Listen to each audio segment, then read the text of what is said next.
చెద్దన్నమే కదా అని తీసి పడేయకండి. ఇందులో ఉండే హెల్త్ బెనిఫిట్స్ తెలిస్తే మంత్లీ 4, 5 టైమ్స్ అయినా చేసుకుంటారు. అంత మంచిది.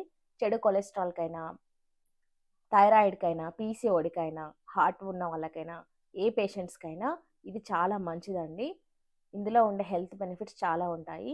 ఇది తీసుకోవడం వల్ల అసిడిటీ తగ్గుతుంది. అండ్ మన బాడీలో చెడు బ్యాక్టీరియాలు పోయి మంచి బ్యాక్టీరియా వస్తుంది. ఇందులో ఉండే ప్రోబయాటిక్స్ వల్ల మనలో ఇమ్యూనిటీ పెరిగి అన్ని రోగాలకు కూడా చెక్ పెట్టేయవచ్చు.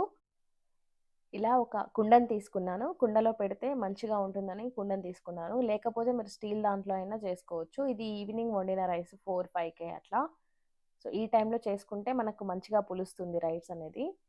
మంచిగా వస్తుందన్నట్టు. ఇలా రైస్ అంతా వేసుకొని ఇందులోకి కాచి చల్లార్చిన పాలను పోస్తున్నాను. రైస్ మునిగే వరకు పాలు పోసుకోవాలి. సో, ఇవి హాఫ్ లీటర్ కంటే ఎక్కువే ఉన్నాయండి పాలు.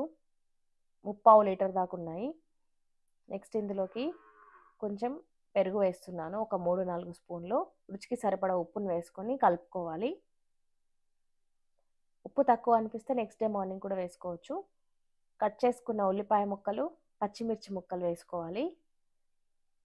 దీన్ని నేను ఇప్పుడు మూతను పెట్టి ఓవర్ నైట్ అంతా కూడా అలాగే ఉంచి మార్నింగ్ బ్రేక్ఫాస్ట్ కిందకి దీన్ని పిల్లలకి అండ్ ఇంట్లో ఉన్న వాళ్ళందరికీ ఇస్తాను. చూడండి మార్నింగ్ ఎంత మంచిగా వచ్చిందో. మంచిగా ఫర్మెంట్ అయింది. సో, ఈ రైస్ని తప్పకుండా ట్రై చేయండి. అండ్ పిల్లలకి వచ్చే వైరల్ ఫీవర్స్ కానీ, ఇన్ఫెక్షన్స్ కానీ ఇలాంటి ఫుడ్ పెట్టడం వల్ల చాలా వరకు దూరం అవుతాయి. తప్పకుండా చేసుకోండి ఇలాంటి రైస్. పిల్లలకి నచ్చదు కాబట్టి కొంచెం దానిమ్మ గింజలు అట్లా వేస్తే కలర్ఫుల్గా బాగుండి తింటారు. సో, ఈ రైస్ అయితే టేస్ట్ అయితే చాలా చాలా బాగుంది. మీకు ఎలా కుదిరిందో కామెంట్ సెక్షన్లో తెలపండి. వీడియో కనుక నచ్చితే లైక్ చేయండి, కమెంట్ చేయండి, సబ్స్క్రైబ్ చేసుకోండి. ఈ ఉల్లిపాయల ముక్కలు తింటుంటే చాలా టేస్టీగా ఉంటుంది మధ్య మధ్యలో.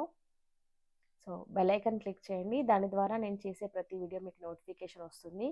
వీడియోని స్కిప్ చేయకుండా చూడండి. లైక్ అయితే చేయండి, కమెంట్ చేయండి, సబ్స్క్రైబ్ చేసుకోండి. బాయ్ ఫ్రెండ్స్, మళ్ళీ నెక్స్ట్ వీడియోలో కలుద్దాం.